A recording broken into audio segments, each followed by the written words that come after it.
out the Hurt Business with kendo sticks to attack Goldberg, but it wouldn't work. He would hit Bobby Lashley with a spear off the stage, would pin him and win the match.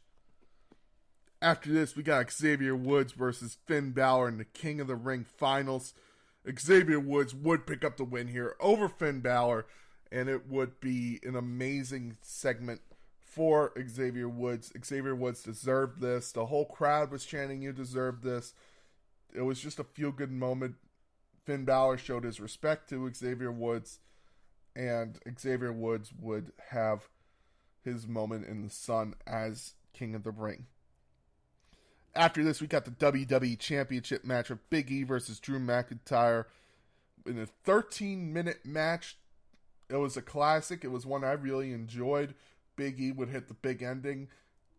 We would have Big E actually kick out of a Claymore, which not many people have done nowadays. I think Randy Orton is the only one, and maybe Roman Reigns. So Big E joins a group of people, a very distinguished group, to kick out of the Claymore.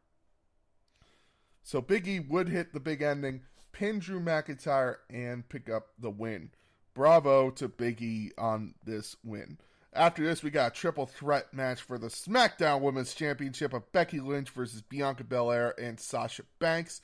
It would be a 19-minute thriller match. It would have dangerous spots of them jumping over the top rope. By the way, I just want to say it's amazing how far we've come to where women weren't even allowed to be on the screen at Saudi Arabia, and now here they are, the co-main event, having 19-minute classics. Wow, this isn't about wrestling. This is about humanity as a whole, to where maybe we can change the world, in my opinion.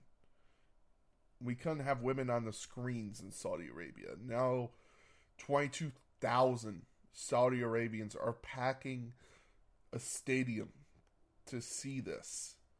There's posters up for Becky Lynch, Bianca Belair, and Sasha Banks in Saudi Arabia. Bravo. Bravo to them. Becky Lynch would pick up the win after pinning Sasha Banks with her feet on the ropes. She would win in a very heelish way. I guess it is completely confirmed Becky Lynch is a complete heel. So, now we go to your main event with Roman Reigns versus Brock Lesnar. It was a very good match of Brock Lesnar and Roman Reigns both trying to get the edge over each other. They finally both basically collapsed in the middle of the ring after hitting each other with everything they got. Brock Lesnar would hit an F5 on Roman Reigns, but that would knock out referee Charles Robinson, and he would go for the pin. Charles Robinson would be knocked out cold, and as he would stand back up, Roman would hit a spear on him. They would both be lying in the ring, and Paul Heyman would be holding the Universal Championship and threw it into a ring. Apparently, he said, "You know what to do with it," but I originally heard, "I don't know what to do!" I thought that would have been funnier, but he said, "You know what to do with it." They would have a tug of war over the championship, and the Usos would then come in, super kick Brock Lesnar. Roman would hit another spear. A new referee would come out, count the 1, 2, 3, and Roman would retain. And you could see Paul Heyman like, did I do the right thing? We don't know. Roman is now your still Universal Champion in a very amazing, great Saudi Arabia pay-per-view. And now, ladies and gentlemen, we go on to 1987 Survivor Series, the first ever Survivor Series in the fallout of WrestleMania 3. Andre and Hulk Hogan would be your main event. They would each have their own Survivor Series teams, and this would be the debut of the 5-on-5 Survivor Series match.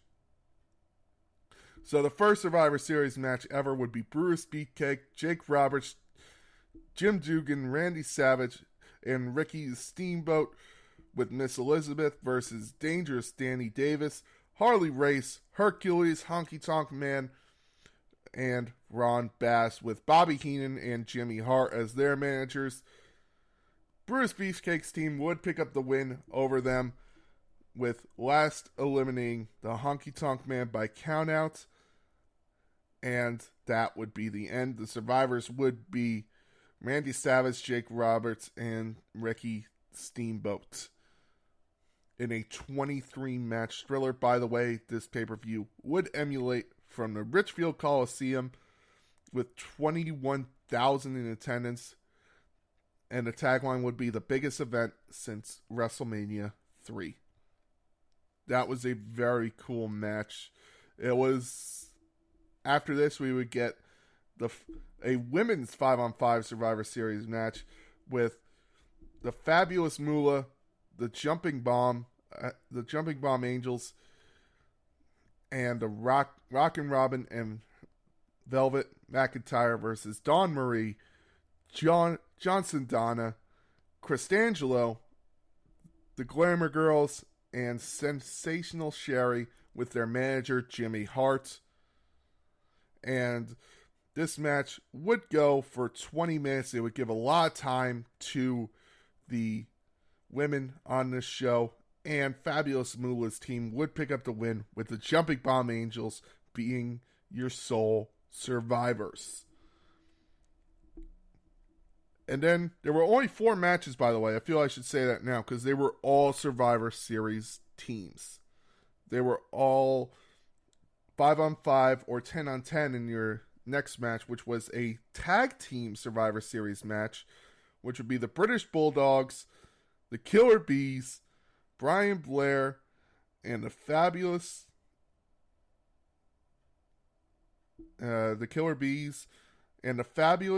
Regus. Let's see, Strike Force and the Young Stallions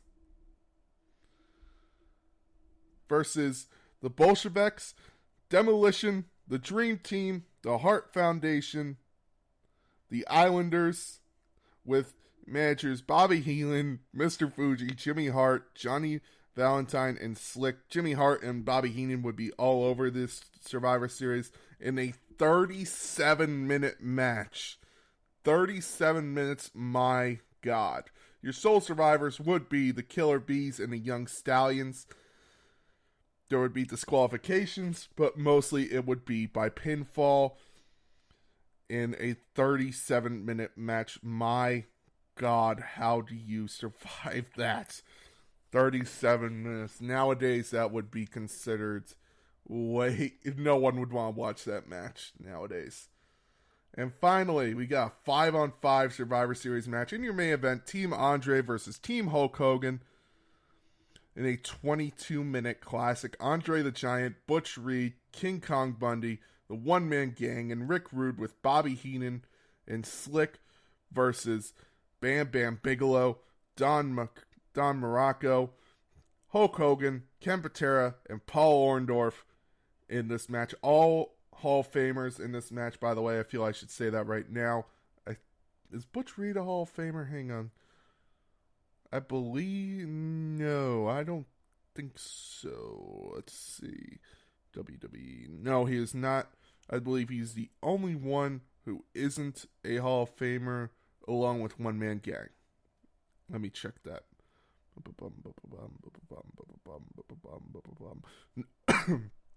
Excuse me. No, he is not a Hall of Famer. So those are the only 2 non-Hall of Famers in this match. And your sole survivor would be Andre the Giant, who would pin Bam Bam Bigelow to win the match. And that would end your first ever Survivor Series. It's amazing Survivor Series has come this far to where it is more about brand supremacy than it is about feuds. I mean, Survivor Series is now SmackDown versus Raw. For a year, it was SmackDown versus Raw versus NXT. Hopefully, we will get that again one day. But for right now, it's just SmackDown versus Raw. And it was a very good pay-per-view. It really was. But God, was it long to watch. I was sitting there actually just looking at my watch going, okay. End this match. It's history, but at the same time, you're like, why is this a thing? Why is this match a thing? Why am I watching this pay-per-view? It's history, but at the same time, it's not. And that is your Survivor Series review, ladies and gentlemen. Now it is time for your WWE Drink of the Week. And this drink is just going to be a solo shot this week. It is a Shipwreck Coconut Rum drink. It has truly become one of my favorite rums to drink. It is made by Brindley Gold. It is called Shipwreck Coconut Rum, and it is delicious. Truly a good flavor. Very easy to drink as a standalone shot or in your favorite cocktail that you need coconut rum for. Salute.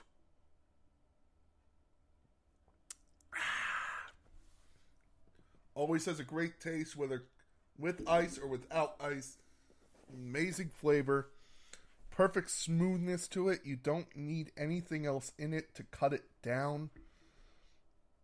It just has a delicious coconut flavor to it. It always leaves me wanting more, licking your lips for a great flavor. And that is your WWE Drink of the Week. Now, ladies and gentlemen, in honor of Survivor Series, a special reading from the Book of Rules. Survivor Series traditional matches. 2 teams of 5, or sometimes 4, superstars compete in an elimination-style tag team match. Eliminations may occur by pinfall, submission, or any form of DQ, or when a vigilante interferes. The last remaining members of the winning team is the sole survivor. A reading from the Book of Rules. And now, ladies and gentlemen, it is time for the Battle Droid of the Week. Everyone's favorite segment. This one shouldn't come as a shock to anyone. I talked about her earlier. She is... I get not wanting to be a part of something. I get not wanting to do a segment. But it was The Undertaker who said, when you're put in something, you do it to the best of your abilities in the WWE. He said to Chris Jericho at WrestleMania 29, and his words that Chris Jericho has stuck with for the rest of his life. So Charlotte Flair, congratulations on your first ever Battle Droid of the Week. I hope never to give you this award again, because you are a great performer. You're a great promo worker. You are truly at the top of your game. But dear God, never do this shit again. So congratulations. Uh-oh. Ladies and gentlemen, thank you very much for listening. I've been the Big Guy, and thank you so much for listening to our 25th ever Wrestling Made Simple. That's a huge milestone I didn't think I would achieve when I started doing this show. To all my listeners, thank you very much. Please make sure to leave it in the comments what you think of our new theme song and any way you think I can improve. Have a great day.